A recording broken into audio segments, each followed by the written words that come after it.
queridísimo Horacio Robelli, porque hay también un Estado bobo que subsidia a estos parásitos. ¿Cómo te va, Horacio querido? Buen día. Muy bien, muchas gracias, Luca, por tu generosa presentación. Saludos a vos y a todos los amigos de la radio. Cuando se habla de ajustar en el Estado, no pasa que se ajusta a estos parásitos, ¿no? Entonces, quiero arrancar así esta charla porque yo creo en un Estado empresario, creo en un Estado, como decía Scalabrini Ortiz, que tiene que tener en sus manos los servicios públicos y obviamente también el transporte público, porque el transporte público es para trasladar a la fuerza de trabajo, ¿no?, a los trabajadores y trabajadoras que levantan el país, y no es para hacer negocio.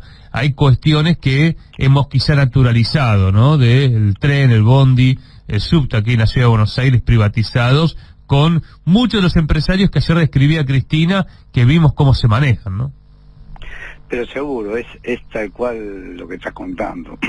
Nosotros tenemos un cáncer que es la clase empresarial argentina. Lo único que hacen es remarcar precios, no hay estudio de costos. Desde el año 2013, y que no estaba ni siquiera bien terminado, no había estudio de costos. En realidad el último que aplicaba estudio de costos era Guillermo Moreno. El último que aplicaba con planilla de costo y exigía a las empresas que, porque aumentaban los precios, una planilla de costo que podía ser real o no, aunque en muchos casos me han contado que tenían más información que la que llevaban las empresas. Pero bueno, fue Guillermo Moreno. Después Augusto Costa trató de retirar esa planilla, pero en enero del 2014 devaluó un 30% Kicillof, y ahí ya no pudieron controlar más los precios. Desde esa época, de los vaivenes de esa época, que en la Argentina los precios los fijan de acuerdo a la capacidad adquisitiva de la población. Pueden pagar hasta esto, no importa el costo. Eso en economía se llama renta, o sea, porque el precio es costo más beneficio. Cuando vos no tenés costo y tenés una ganancia extraordinaria porque lo fijás en forma dictatorial, en forma arbitraria, eso se llama renta. Y la Argentina es un gran país de productos de renta. Hay renta minera, renta petrolera, renta agropecuaria, renta en los servicios públicos, renta en el servicio financiero.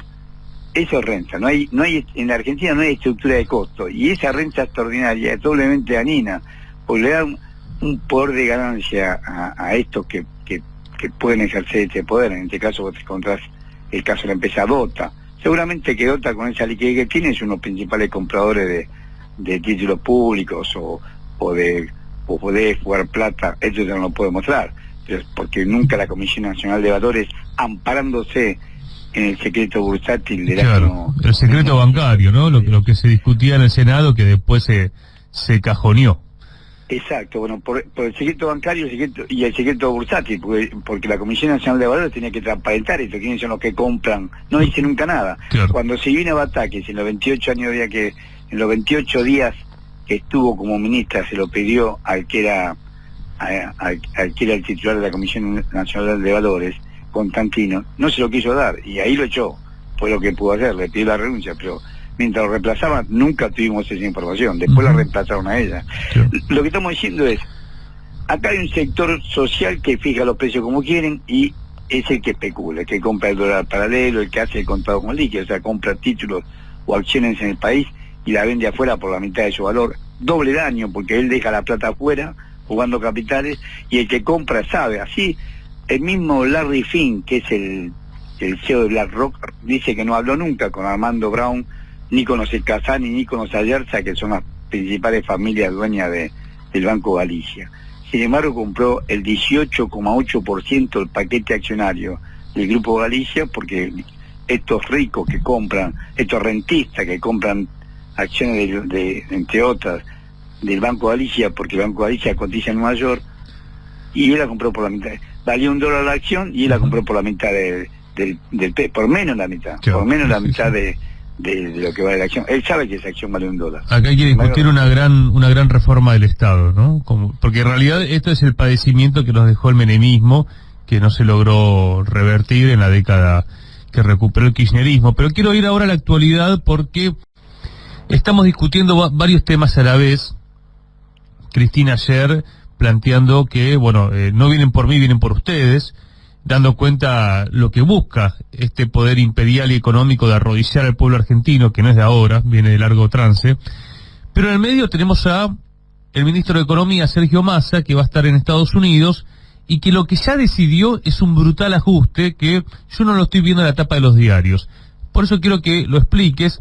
Ya me están llegando, por ejemplo, el comunicado de Cetera, que están rechazando, porque, y quiero que arranquemos por el recorte de fondos a educación que ha decidido este gobierno, Horacio. Claro, sí, es mediante la decisión administrativa 826 del 22 de agosto, del lunes pasado. Por esta decisión administrativa, una simple decisión administrativa recorta en educación, recortó 15.000 millones de pesos que estaban destinados al programa de fortalecimiento edilicio de jardines infantiles. O sea, la obra en jardines infantiles, vos sabés que hay una gran carencia de todas las escuelas, pero sobre todo de jardín infante. Pensá, las madres que tienen que ir a trabajar y tienen que dejar al chico, cuando deja la lactancia, tienen que dejar al chico en el jardín. Bueno, si van a hacer más jardines, esa es la promesa y no se está cumpliendo. Y esa plata, 15.000 millones de pesos, para esta altura del año es una suma importante, no se la va a usar para hacer jardines infantiles, sino que se va a destinar para gastos generales. 30.000 millones de pesos, y acá es el programa Conectar Igualdad, que es el que se ocupa de entregar las netbooks a estudiantes y docentes de secundaria de escuelas públicas. Acá aducen un problema en la importación de los equipos, porque dicen que eran equipos importados, que hay que pagarlo, que el dólar subió, y que bueno, van a esperar que el dólar se estabilice, porque si no tienen que comprarlo a dólar negro, si nadie le vende a dólar oficial, que el dólar se estabilice, entonces vamos a usar esa plata también para rentas generales. Y 5.000 millones de pesos eran gastos de infraestructura y equipamiento, o sea, tanto obras como equipamiento de escuelas, pupitres, pizarrones, bueno. Y esto, obviamente, a esta altura de 30.000 millones de pesos en el programa Conectar de Igualdad, 15.000 que se sacan de la que iba a ser para obras, para hacer jardines infantiles, y 5.000 millones de pesos para infraestructura de equipamiento, por supuesto, se siente. Y hace muy son, acá haciendo la cuenta, 50.000 millones de pesos de recorte a educación. ¿Qué porcentaje sería aproximadamente, Horacio? Bueno, lo que pasa es que, claro, si vos lo ves sobre el porcentaje del presupuesto, el presupuesto total de ese año, según dice el Ministerio de Economía, son 16 billones de pesos. Sí. Si vos ves todo el ajuste que están haciendo, solamente el 0,8% del gasto, pero pensá que estamos en agosto, estamos a fin de agosto, o sea que en realidad, claro, de lo que se gastó. Pensá que una parte importante son jubilaciones, pensá que el 60% de los jubilados cobran la mínima o hasta 2 veces la mínima, pero al ser 7.200.000 jubilados y pensionados, el principal gasto es jubilaciones y pensiones. Claro. Entonces, claro, si vos sacás que el 43% del gasto es jubilaciones y pensiones, entonces a sacar los gastos que se llaman rígidos en el presupuesto, que son que no lo podemos modificar porque son jubilaciones y pensiones, por ejemplo, o salarios. Bueno, acá te encontrás con que de la parte disponible del presupuesto han metido el cuchillo profundamente, por más que aparezca solamente ser un 0,8% del presupuesto 2022. Acá tengo el comunicado de Cetera. Cetera rechaza enérgicamente los recortes anunciados por el ministro de Economía de la Nación, Sergio Massa, en el área educativa. Bueno, y describe que luego de 4 años de ajustes en el macrismo, había una idea de revertir esta situación.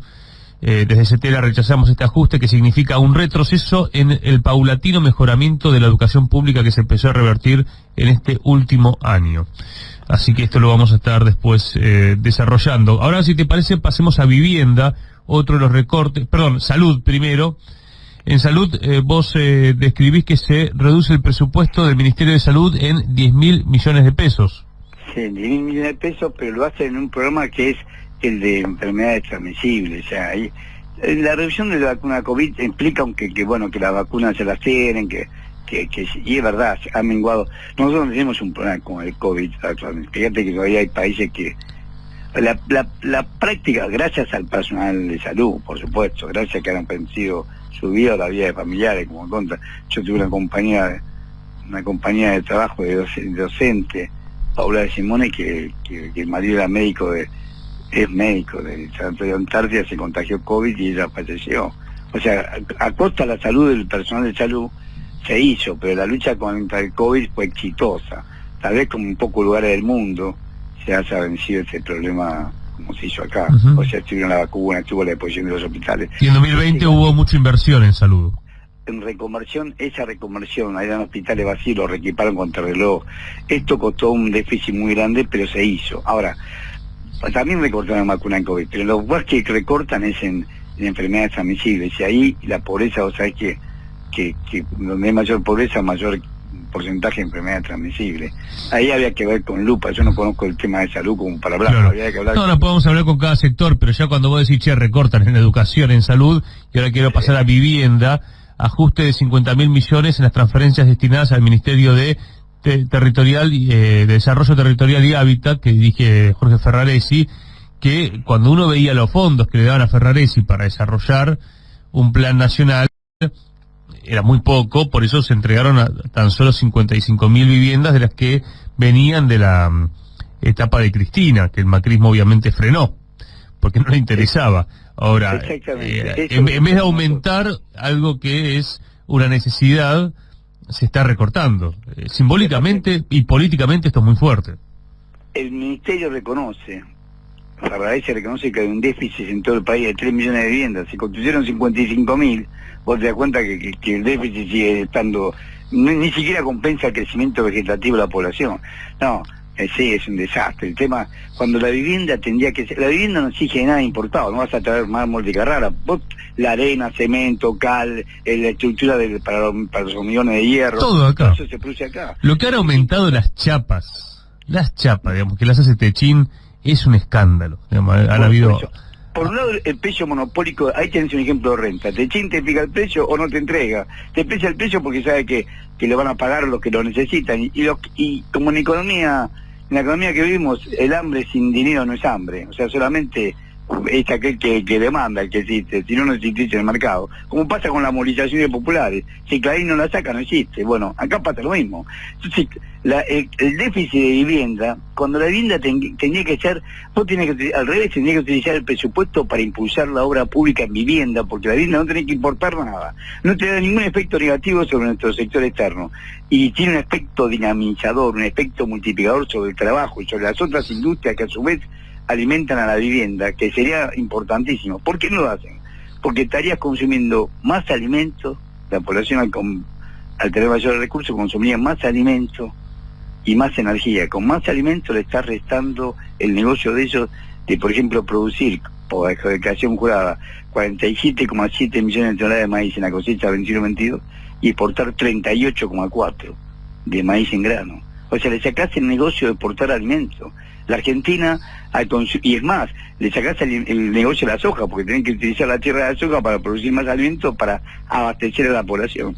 La principal condición por la cual no se construye cuando no hay nada que importar es por no pagar salarios a los trabajadores de algo tan... O sea, la necesidad del pueblo no existe. Las 3 millones que dice el mismo ministro Ferraresi, 3 millones de déficit habitacional no existe para el poder económico. Vamos a estar publicando tu nota con todo el detalle de los recortes que definió Massa. ¿Estos recortes son los que pide el Fondo Monetario Internacional? Seguro. Si no, no tiene ninguna razón de ser. Y como dijiste vos, en áreas muy sensibles, en la obra pública, en salud, en educación, en áreas muy sensibles. Sí. Uno se preguntaría, Horacio, si no se puede recortar la plata que le dan a los bancos por el Festival del ELIX.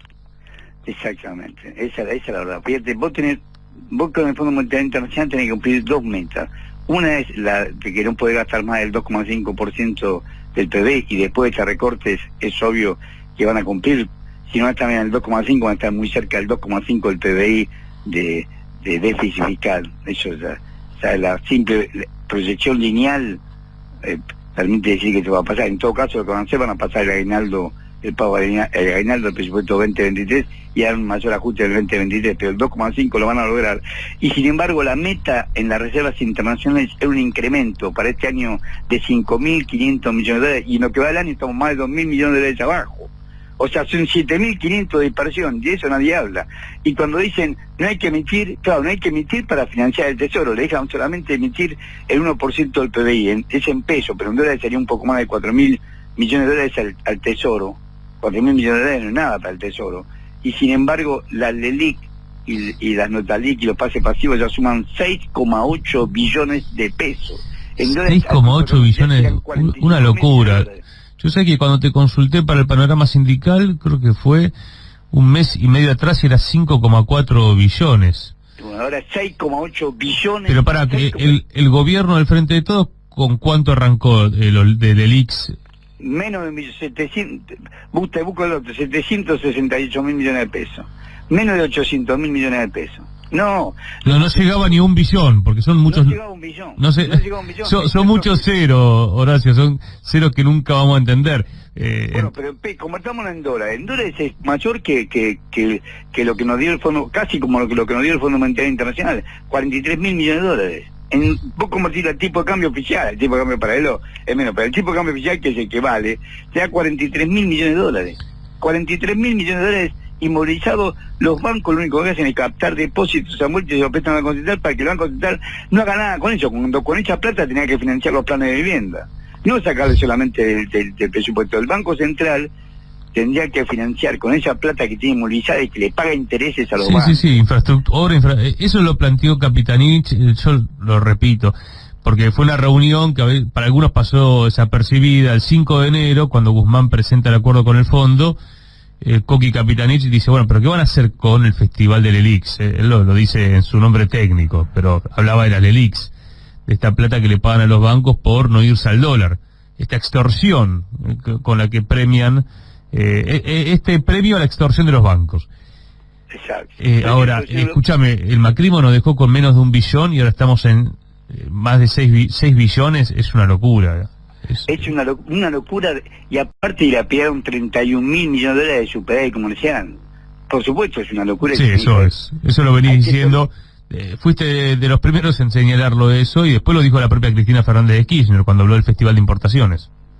Por supuesto, el Festival de Exportaciones y de Importaciones. O sea, claro, han hecho el comercio exterior un negocio, nadie controla nada. Mira, exactamente el total de LELIQ y Notaliq cuando el 10 de diciembre de 2019 eran 758.453 millones de pesos. Claro. Y hoy supera 6,8 billones de pesos el total de las inmunizaciones. Y a este ritmo va a terminar el gobierno con mucho más, porque está incrementándose para sostener el dólar. Porque la otra pregunta, Horacio, y con esto terminemos, pero sobre todo para dejar de dar malas noticias, ¿no? Pero el tema del dólar va a seguir subiendo, ¿no? Es decir, uno lo que ve es que no es una devaluación abrupta, pero sí es a cuentagotas. Entonces, a este ritmo, el dólar oficial, ¿a cuándo termina el año? ¿Qué es lo que se está previendo? Y esa es la pregunta del millón. Todavía no está cerrado el dólar. Fíjate que la liquidación de agosto de la soja es bajísima. O sea, están presionando. Ellos no dicen nada, pero están presionando muy fuerte donde más convence, que es la falta de liquidación. Siguen teniendo pisadas las 20 o 22 millones de toneladas de soja, claro, que nos vendieron así. Es esa cuentagota lo que están liquidando. Entonces, la caída de agosto, la caída, o sea, no dicen nada, pero están presionando por dar la... Ese es un interrogante que todavía no está resuelto, me decís, porque, a ver, estoy viendo una nota del 21 de agosto, esto fue el domingo. La mesa de enlace pone condiciones y exige al gobierno un acortamiento de la brecha. Bueno, lo que están diciendo es lo mismo hace ya varias semanas, quieren una devaluación. Exacto. Abrupta, ¿no? Presión por una devaluación. Son 5.500 grandes productores y 9 grandes acopiadores de grano. Todos ellos están presionando en silencio, presionan por... Aparte, cuando se reunieron con la mesa de enlace, entre los 5 puntos, uno que habían acordado, uno era que ellos pedían unificación cambiaria. Claro. O sea, pedían un solo tipo de cambio. ¿Vos te das cuenta de lo ridículo de todo esto? Sí, eso no está cerrado. Ahora Massa va a Estados Unidos, supongo yo que va a entregar el negocio...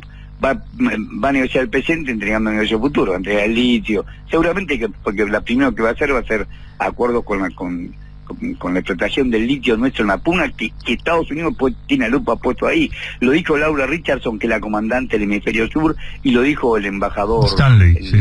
Mark Stanley lo dijo claramente en la reunión del Consejo de las Américas, y se lo dijo Jorge Argüello, que íbamos a explotar nuestros recursos naturales con ayuda de Estados Unidos. Entonces, claro, debe ir a ofrecer eso a cambio que el presidente le acomoden la carga con el tipo de cambio. Pero todavía no está definido cuál es el valor del dólar. De hecho, no están exportando, no están aumentando las exportaciones de soja. Horacio querido, te mandamos un fuerte abrazo. Gracias. Muchísimas gracias.